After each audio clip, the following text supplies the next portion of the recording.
Ang alamat ng mangga. Noong araw, ang mga punong tanim ni Tandang Isko ay pare-pareho lamang ang bunga. Ito ay maliliit at ang tawag dito ay pahutan.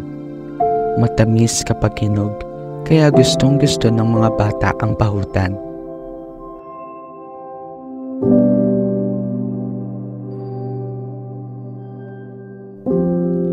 Marami ang natutuwa kapag panahon ng pamumunga dahil ang matandang may-ari ay hindi maramot. Minsan, may magandang dalagang dumaan sa bakuran ni Tandang Isko. Kusang loob na inalok ito ng mga hinog na prutas ni Tandang Isko. Sa kasiyahan ng binibini ay itinanim nito ang mga buto ng pahutan sa tabi ng bukid at sa paanan ng bundok. Agad tumubo ang dalawang buto at pagkaraan lang ng ilang araw ay ganap na itong naging isang puno.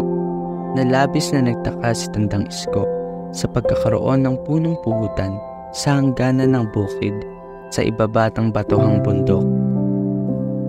Balak sanang patuloy ng matanda ang puno, subalit sa tuwing siya ay lumalapit, waring may bumubulong ng, "Wag po, wag mo akong patayin." Dala rin ng panghihinayang, kaya hinayaan na lang nito na lumaki at lalong lumago ang puno ng pahutan. Malaking pakinabang tuloy ito sa mga magsasaka at kalabaw na roon ay sumisilong. Ang madalas magpahinga sa punong puhutang nasa bukid ay si Kalabaw, kaya nagkaroon sila ng pagkakataong magkausap palagi ang puno. Hulugan ng langit sa aking punong puhutan. Dati-rati init sa katanghali ang tapat ay aking tinitiis. Subalit nang ikaw ay sumibol, pagal kong katawan ay binigyan mo ng ginhawa. Kaya kapag sa iyo ay may nagtangkang tumutol, umanda sila sa sungay kong matutulis.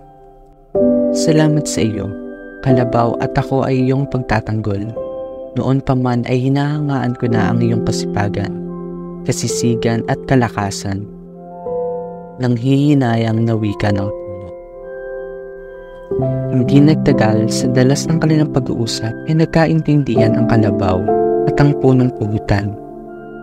Samantala, nagkaroon na rin ng kagustuhan ng punong nasa paanan ng bundok at ito ay si Manggang Puhutan na malapit sa kanyang pinatutubuan. Sa panahon ng paglilihi ni Puhutan ay palaging sumisilong sa lilim niya ang isang magsasakang may dalang piko. Ewan kung bakit gustong-gusto ng puno na titigan ang piko. Sumapit ang araw ng pamumulaklak at pamumuni.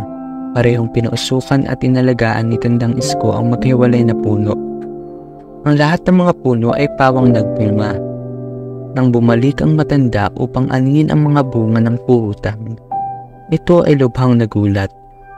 Ang dalawang puno na iwalay sa karamihan ay magkaiba ng hugis at laki ng kanilang mga bunga.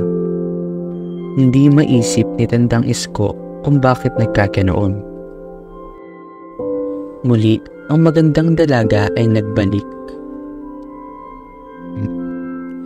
Sapagkat ang malalaking mangga ay bunga ng pagkakaunawaan ni ng Kalabaw at Puhutan, kaya tatawagin itong Manggang Kalabaw. Bagamat magkawangis sa laki ang mga bunga nila ng kabilang puno, ay may pagkakaiba pa rin sa hugis at sa kanilang sukat. Dahil ipinaglihi ito sa piko, kaya makikilala ito sa tawag na Manggang Piko. Binibini, paano mo nasabi ang mga bagay na iyan?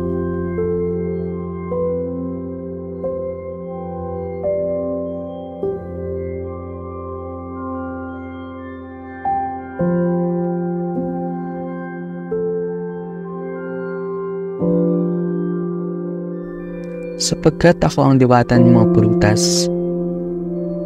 Ngumiti ang dilag at biglang nawala.